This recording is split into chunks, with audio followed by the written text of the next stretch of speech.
সুপ্রিয়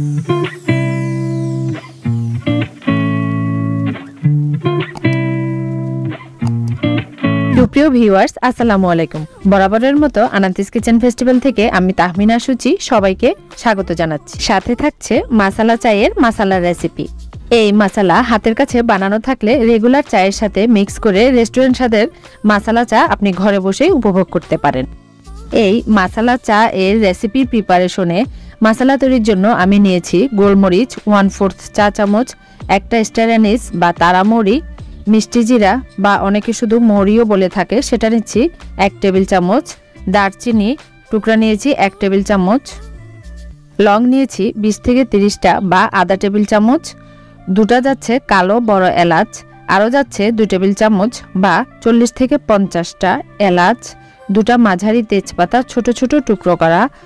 এবারে দিচ্ছি 2 টুকরো শুকনো আদা, এটাকে আমি থেতো করে রোদে শুকিয়ে নিয়েছি। তবে চা বানানোর সময় ফ্রেশ আদা সাথে সাথে থেতো করে দিলে ফ্লেভার আরও বেশ ভালো আসে। তবে কেউ চাইলে এই জয়ফল বা তারামরি এটা বাদও দিতে পারেন, আবার আপনার মন পছন্দের মশলা অ্যাডও করতে পারেন, এতে স্বাদের খুব একটা হেরফের হবে না। এবারে সব মশলা প্যানে রোস্ট করব, তবে যেন কড়া হয়ে না যায় সেদিকে খেয়াল রাখবো। চুলায় প্যানটা খুব গরম করে তারপর চুলা লোতে রেখে প্যানে সব গরম মশলা দিয়ে দেব। প্যানে গোটা মশলাগুলো নেড়েচেড়ে রোস্ট করে নেব। সাথে কালো বড় এলাচ এর বিচিটা খোসা ছেড়ে দিয়ে দিচ্ছি। এবার 2 মিনিট ভাজার পর শুকনো আদা দিয়ে আরো মিনিট খানেক ভেজে চুলা বন্ধ করে ঠান্ডা হতে রাখবো। এবারে মশলাগুলো একটি গ্রাইন্ডারে নিয়ে গুঁড়ো করে নেব, কেউ চাইলে পাটায়ও গুঁড়ো করে নিতে পারেন। তৈরি হয়ে গেল মাসালা চায়ের মশলা। এবার একটা এয়ারটাইট কোটায় নিয়ে রেখে যখন ইচ্ছা তখন চায়ে মিশিয়ে গরম গরম চা উপভোগ করতে পারেন এবং অনেকদিন পর্যন্ত রেখে এই মশলা ব্যবহার করতেও পারবেন।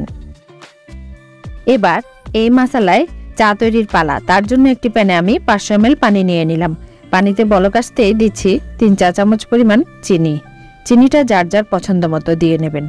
এবারে দিচ্ছি 6 চা চামচ চা পাতা। চা পাতাটা আপনি চা কতটুকু ঘন বা পাতলা রাখবেন সে অনুযায়ী বাড়িয়ে কমিয়ে নেবেন, তবে ভালো ব্র্যান্ডের চা পাতা হলে চায়ের কালারটা বেশ ভালো আসে। চাটা এভাবে আস্তে আস্তে জাল হবে আর সুন্দর একটা লিকার তৈরি হবে। এ পর্যায়ে অ্যাড করছি ঘন করে জাল করা গরুর দুধ 1 কাপ।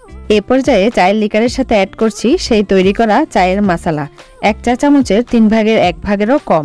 এটা খুব স্ট্রং ফ্লেভার, তাই কম দিতে হবে। আর প্রথমবার হয়তো একটু কম বেশি হবে, পরের বার আপনারা অ্যাডজাস্ট করে নিতে পারবেন। কেউ চাইলে মিল্ক পাউডার বা গুঁড়া দুধেও এই চাটা করে নিতে পারেন। ভালোভাবে লিকারটা জাল করতে থাকবো। চুলা মিডিয়ামে রেখে 2-3 বার এভাবে জাল করে নিলে চা একেবারে পরিবেশনের জন্য তৈরি। চাটা ছেঁকে অন্য একটি পাত্রে নিয়ে নিয়েছি ঢালার সুবিধার জন্য। এবার পছন্দ মতো কাপে চা পরিবেশন করে গরম গরম চুমুক দিয়ে চা পান করার পালা। সাথে বিস্কিট চুপিয়ে আমার তো বেশ ভালোই লাগে খেতে। আশা করছি যারা এখনো এই মশলায় চা ট্রাই করেননি তাদের অনেক উপকারে আসবে এই রেসিপিটি। আবারও নতুন আরো একটি রেসিপিতে কথা হবে। ততক্ষণ পর্যন্ত সবাই অনেক বেশি ভালো, সুস্থ ও নিরাপদে থাকবেন। আজকের মতো আল্লাহ হাফেজ।